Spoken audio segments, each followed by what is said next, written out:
thank you for welcoming everybody today. Welcome this morning to Portland Ovations. Ovations acknowledges that the places where we gather, dance, and sing is ancestral Wabanaki land.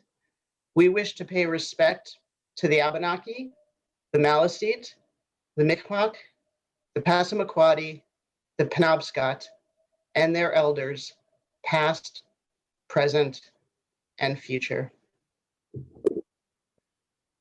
It's important that we're all here together. Thank you. I am Linda Nelson. I am the Deputy Director for Portland Ovations. Very honored to host this conversation this morning. And I have on screen with me our wonderful interpreters, Merrill Troop, American Sign Language interpreter, and from the program at USM, the Interpreter Training Program, Chandler Guptill. Welcome, Chandler. Thank you both for being with us. It's very important to Ovations that we make our programs as accessible to as many as possible. We realize that some of you will be joining us from cell phones today, so we will try to keep our number of squares to 4 on a screen so you can see us on your tiny lunchtime phone screen. Also, we do have captioning, automatic captioning happening today, if that is more of a service to some people. And you are able to control that and turn it off yourselves at the bottom of your screen if that's interfering in any way with your viewing of the program. Please do refer to the chat. There'll be instructions there about these things if you need to figure out how to turn off your captioning. We'll also be asking constantly for your questions for Dee. This is a conversation between all of us today. We really welcome your input. We want to hear what you have to say. And I know Dee and I both want your questions to be added to this. This program today is a landmark initiative from Ovations, a commissioning project, and it's focused on supporting performing artists living and creating in Maine. I hope you know that Ovations is known for presenting artists, as Amy just said, from all around the world. And we believe it's really critically important in this moment in time and history to directly invest in and support artists in our own Maine creative community. So we've selected 6 Maine-based performing artists and 5 projects to support. We're in the second of those today. This event is being recorded. You will be able to look at it. You can also go back and view Riley Watts's conversation with Amy Petrin, which occurred yesterday. The link for that is at our website, portlandovations.org, and will appear in the chat. Coming up tomorrow, we have a dynamic duo of writer Karem Durdag and musician Andy Happel at noon in conversation with Amy Petrin. And then on Thursday, we are partnering with the Abbey Museum to curate and to build context for a presentation of Wabanaki storytelling to young audiences in both school and family settings. And members of the Abbey Museum will be here and in conversation with Sarah Coleman, our Director of Engagement. And then finally, on Friday, we have musician Samuel James, who many of you I hope know, and he will be in conversation with Amy. These new works that are being created this spring over the next 5 months will be presented live in our 21-22 and 22-23 seasons. And in May and June of this year, you'll be able to view works in progress. The premieres will include staged readings, storytelling presentations, concerts, and immersive experiences. And over the course of this season and into the next, we're going to continue to invite you into these virtual conversations with us for these work in progress sharing, so you can know the artists and their artistic process as much as the work. We really feel that this is an opportunity for us all to be engaged and interact with the process of creating new performance for Maine and with Maine. So without further ado, let me please introduce our artist this morning. I'm very proud to be working with Ms.Clarke. Welcome, Dee. Good morning. Good morning. Dee's stage drama, The Last Girl, the project on which she's working, it's based on her 2014 testimony to the Maine Human Rights Commission on her personal experiences of being sexually trafficked as a child. Ms. Clarke is the founder of SurvivorSpeakUSA. You'll get more information about that today. She's an incredible advocate, and her organization works to end sexual trafficking and sexploitation through elevating the voices of survivors and bringing their stories to leadership positions where they can most affect change. It's such important work, and the fact that you're creating art and making a play so that we can reach more people with your work, Dee, is really incredible. Thanks for being with us today. Thank you. I'm glad to be here. Welcome everybody that took the time to come see about myself and the work I do. So as in, introducing you and in saying your bio, we know that your work has been and continues to be in advocacy for survivors of sexual trafficking, and that this play that we're helping to support the creation of arose from this 2014 testimony that you gave to the Maine Human Rights Commission. So I know our attendees today are really eager to hear about you as an artist and a playwright, and to really get into that process with you a little bit, because it's great. Your process, as I've been learning about it, is really great. So why don't we just start by saying a little bit about how you started writing like this? Well, it's pretty elaborate compared to other things I've written, but basically I started writing like this because I saw something, I knew something, I had something to say. That's really what it comes from, is wanting to be able to have something to say. And that's pretty much it. I wrote about things I saw in my neighborhood. They didn't go anywhere. Nobody hung them up anywhere or did anything with them. I wrote about things that were happening in my family. I wrote about going to foster care. Everything I could think of. Yeah. And you and I, in theater, writing a script is very particular. So tell us a little bit about that. The interesting thing is, I do like to write about what people are talking about. So I find it easy to write dialogue. I've been told it's not an easy thing to do, but that's kind of my map into what I'm doing. I had written a play around homelessness. I wasn't expecting that. It'll go away in a minute. It's my doorbell. I might have to say, come in. That's fine.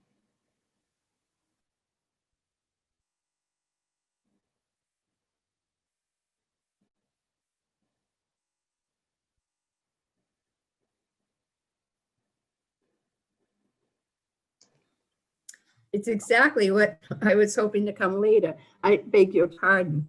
Can you kind of ask the question again? I'm so distracted by that. No, I know you were expecting an important delivery this morning, so not a problem at all. Thank you. We were talking about when you first started writing and why writing, like for the stage in particular. What drew you to that? Well, when it's on stage, it's kind of like I get to show and tell. I get to tell what I want to tell and show it to people. Like this is what happened, or this is what's important. And it's like an advantage. And for me to participate in this, I feel like it's an advantage to get my message out. Though it's my message, it's many, many, many little girls and teenagers and women's message. It still lives today. So the stage part of it is like the beauty of it is to get loads of people to hear my voice, not just a few. And to hear so many voices. One of the interesting things you referred to a little bit in your opening answer is just hearing all of those voices and the ability to put all those voices out there. Because a lot of those are voices we don't get to hear and may not want to hear necessarily, but need to hear. Talk to us a little bit about those voices. Yeah. In the many things I write, but particularly this play, you do get to hear the voices of people that, the culprits that brought the harm, the folks that were doing the harm, the captors. You do hear them because they do have something to say. Right or wrong, they got to where they were at to be able to do such things somehow, some way. So they too have something to say. I would love to spend more time on revealing some of those perpetrators and who they were and how they got where they were. Yeah, one of the very first things you said to me in conversation is that, you know, as you were writing one of the scenes from The Last Girl, you were really wanted to show people how people could do this to children.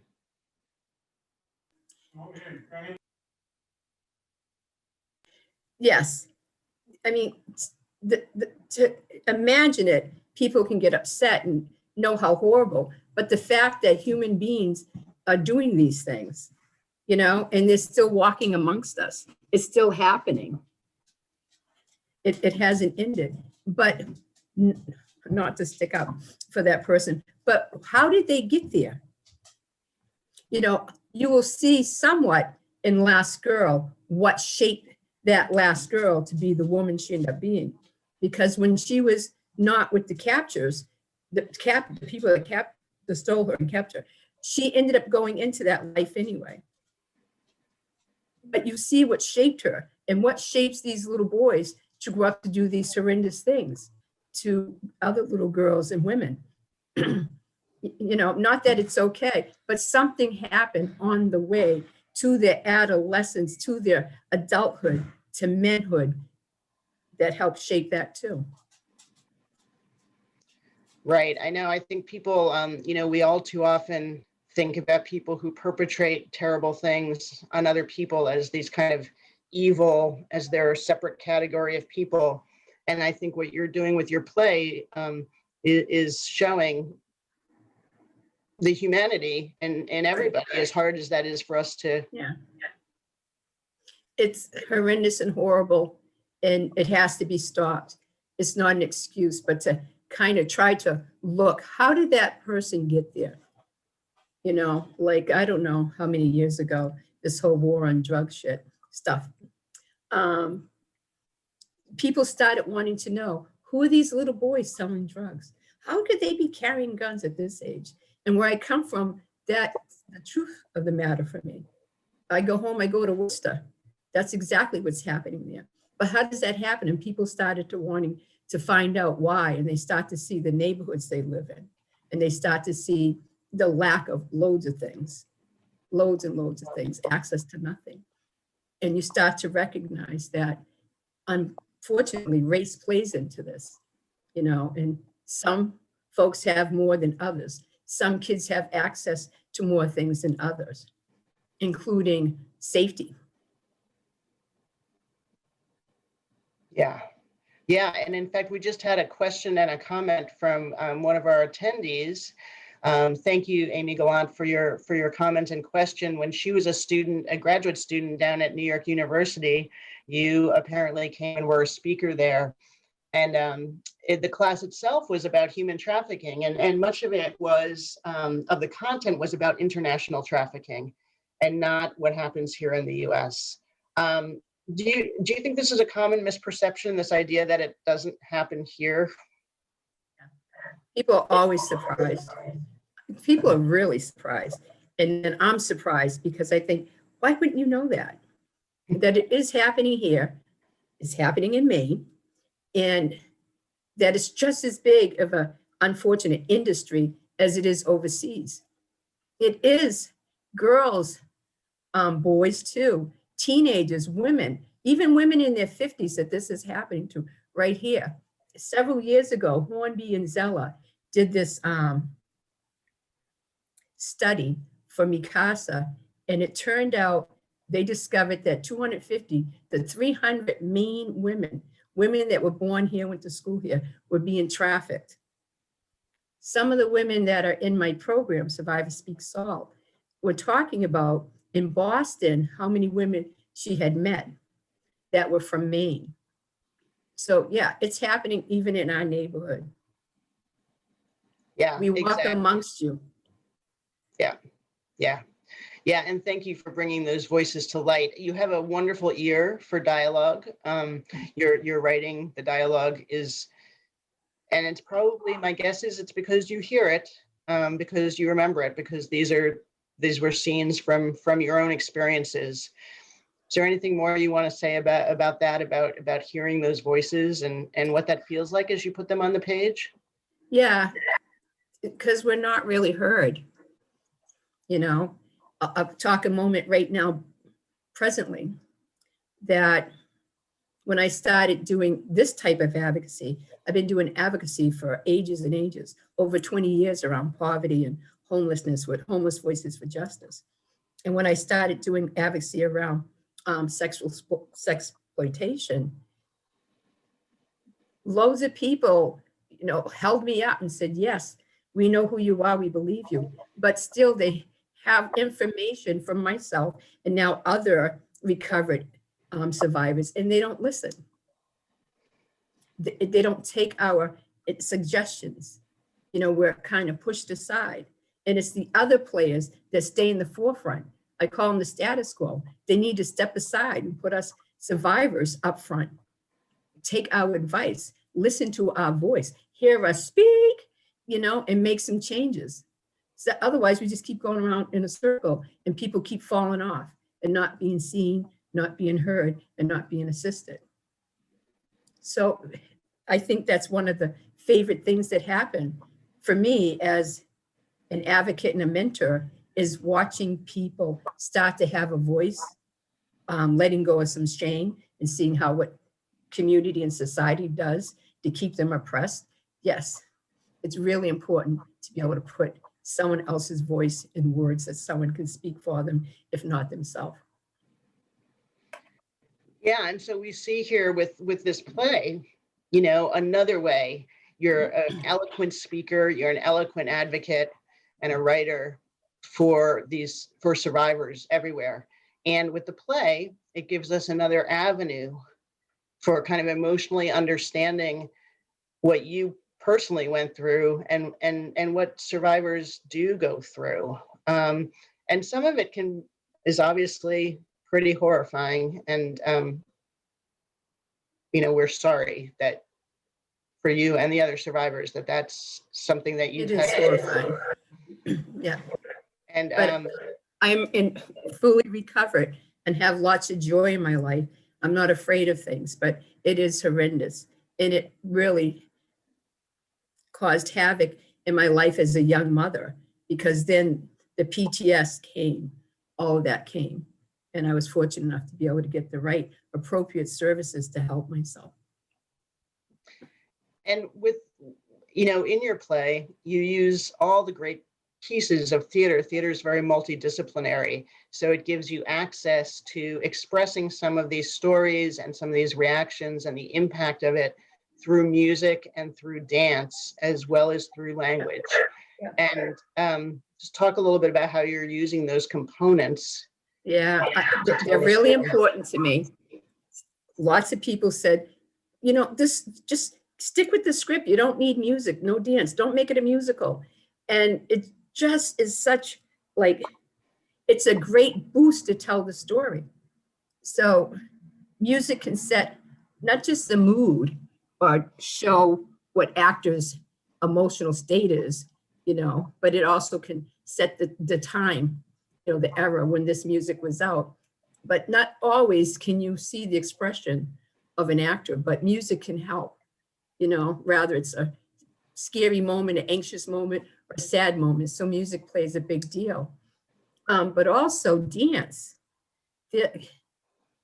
There are some hard scenes that happen because it's real life storytelling of what happened to me and other women. But how do you show that? How do you demonstrate rape on stage? I don't want to be that graphic, you know, but you can use dance because dance is so physical. You can do so much physical stuff to express that.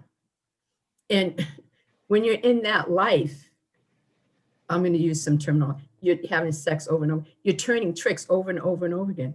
You know, how do you portray all that that's happening to that person's body? You can do it with dance. So to me, it's the perfect thing, dance and music. Yeah, and the selections you're making and the team that you're working with of other people, it gives some of these really painful and horrifying scenes, it makes them so evocative and so, I think, impactful to us as viewers. We hope to see that. And You know, what is it like though to, I mean, we all, you know, as artists, a lot of times art is derived of our pain and of those moments from which we need to recover. Tell us a little bit about how you write, how you work with that material. You know, from the mundane, like, do you have a favorite chair that you love, to anything else that you might want to tell us about your kind of practice of writing? Do you write every day? And what does it feel like? How do you manage the information coming through? Sometimes it's very impulsive. Something happens and I'm like, oh, and there's no one to listen to me. Just write it down. And I used to use a pad and paper, but I've gotten used to typing. But for a long time, something didn't jive, but it does now. But I have to say, I'm not a disciplined writer, and I just write as it comes. Sometimes I'm just in the mood to do it, you know. But working on my script specifically, then there's a need to, a have to. And I'm constantly, oh, right, is that in the script? This is important information. How can I fit this information in the script? So sometimes that will cause me to go back to write that. But in general, writing, it's usually impulsive, the need to say something, the desire to wanting to be heard. Even if nothing happens with it, I got to write it out. And then it just sometimes turns to something. Kind of like this piece, Last Girl, was a testimony, as you said. It was a testimony. And then turned into a script. And how that even happened, because I thought it was going to be this other play about homelessness that was going to be elaborated on. But it turned into a script because it was based on the Human Rights Commission coming to have this hearing. And it meant a lot to me what I heard them say and promise in the end of that, how they have discovered the United States Marshal from Maine, the Attorney General, all these FBI and Homeland Security, Deputy DA, all these folks coming to speak out loud and say that we see what has happened. And these girls and women are victims, and it's horrible, and we're going to be victim-centered, and we're going to just do all these things to bring all these services. Well, some services came by a big fat grant. Other states get them too, but they missed the mark. And here it is, that was 2014. It's 2121. There's very little difference from when this was happening to me in 1969 through 1977. There's very little difference. There is some, but it's not much. So yeah, being able to hold someone accountable, hold a community accountable, hold a bunch of people that came to a hearing and made promises. They may never care that this was written, but I feel better because I get to talk about that. I get to show that. It's got to be incredibly difficult. Go ahead. Hence, Survivor Speak rooted out of some of that. Yeah, and I, as I'm listening to you, I'm just thinking how incredibly difficult it is, you know, and we've heard other kind of memoirists and artists talk about this a little bit, but especially in your case with what you're saying right now, which is so powerful, you know, to think about, you've got all of this stuff to tell, all of this story to tell, and how do you start to leave stuff out? How do you? Yeah. I have a great editor. It's very difficult. On one hand, I have a great editor, but the person that's been like the producer director person really is it's, if it wasn't for my niece, Renee Goddess Johnson, I don't know when this would have been shown to the public. But she'll say, write it, it's important. You should include that. You know, she encourages me to. And then the editor is like, we got to cut some of this down. It's very difficult. So I am more dependent on trusting my team to help cut what to cut out, but it's really hard. And I always want to make sure it's put somewhere that we still have it. It's very difficult. Right. Because you can make something else with it, you know? Yeah, I mean, could do a workshop and teach someone about something. Yeah. But thank you for speaking to, the incredible ensemble work that theater is. It's not work that just happens alone. And thanks for speaking to that. We have one more question from our audience today. Believe it or not, I can't believe it. We're almost out of time. So we have one more question from the audience, and then we have something we want to wrap up with some information for people who may need to seek out for support or help, or who want to lend support to this effort. But the question from the audience is, do you, Dee, think that the assumption that trafficking doesn't happen here in the US and Maine is linked in some way to the anti-trafficking language within anti-immigration discourse? Do you think that there's a link there between people that talk about anti-immigration and anti-trafficking language? I haven't heard anti-trafficking language, but yeah, race plays a lot in everything that happens in the United States, in Maine, in Portland, in Augusta, and Brunswick, wherever. Race is here, and how people are treated is because of that. And right now, what's happening in the world, it's just so evident.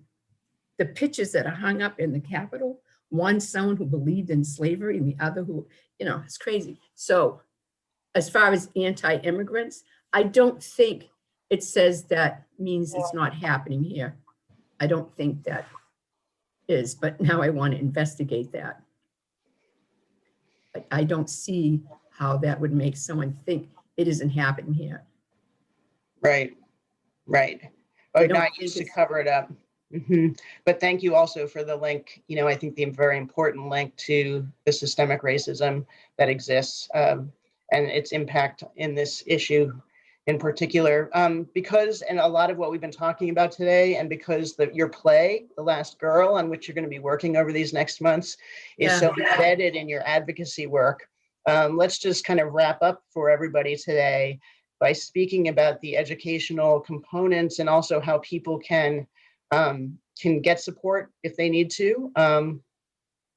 Tell us a little bit about that. Well, the educational component is kind of like a whole bunch of things, but trying to get at least Maine or whoever's going to participate and come see this to see who is the last girl. How does prostitution happen? The last girl is the first young one that they always get. And what happens if something doesn't intervene while she is being shaped? If something doesn't halt that, she is now shaped. Now she needs more recovery. And she'll end up being a forgotten woman, someone that will just somehow get away and not really be able to access some services to real recovery, emotional recovery, not just recovery about drugs or something. So the education component is also for us, for women that do come into this program. They have an opportunity to undo some of this stuff. And you can't do that with elsewhere. You can't even do it in therapy enough. But the peer support, the being with someone that did that, done that too, been there, yep, had that too. And then to be able to see, but look at how well she's living. Look at how healthy she is. I want that too. There's no way I can have it. It's just that modeling of it. The mentoring and the peer support's huge. And then they grow to be advocates and leaders, such as myself. And they go and help create bills at the State House, which they're working on one right now. And, they do the education, they speak out, they go to the prosecutors conference and do it workshop. They teach the police about sexploitation, so it keeps growing, that education, but also the education to the public that can't seem to understand what's happening. And the first thing first is because there's so much value around the word sex trafficking and not sexploitation. It separates people. There's too much value around sex work. It separates people. We've put up a slide for everybody attending today. If you know somebody that needs help or assistance, the numbers for the 24-hour peer support and for the National Human Trafficking Hotline are on your screen now, as well as in the chat. That's SurvivorSpeakUSA is the organization here in Maine that Dee founded and is running to provide support for survivors. And they are a nonprofit organization. And so whether you need their services or not, if you want to assist with this effort, support SurvivorSpeakUSA that supports these educational efforts that Dee was just speaking about. Before we say goodbye, which we need to do because it's people's lunchtime and we're honoring their time, Dee, is there anything I didn't ask you about or any final words that you want to say today before we depart? I'm a very happy, joyful person, and I've raised 3 adult children that are all happy and content in their own life also. And we do walk amongst you. We can heal if we can access what we need to heal. Believe us. Thank you, everybody. Thank you so much for joining us for today's conversation and for your support of the work of all these artists and Dee and her work over the next 5 months. You'll get to see work in progress by her in May or June. Keep in touch with us so that you'll see those dates. Dee, we're very grateful to you for your courage and for speaking out and the support that you offer others, and for all of these Maine artists that have trusted us at Ovations with your creative work and are partnering with us to create more opportunities for audiences and artists to connect and for our communities to gather to experience the power of performance. Thanks for being here today. We hope to see you again tomorrow and Thursday and Friday for the rest of these artist conversations. Until then.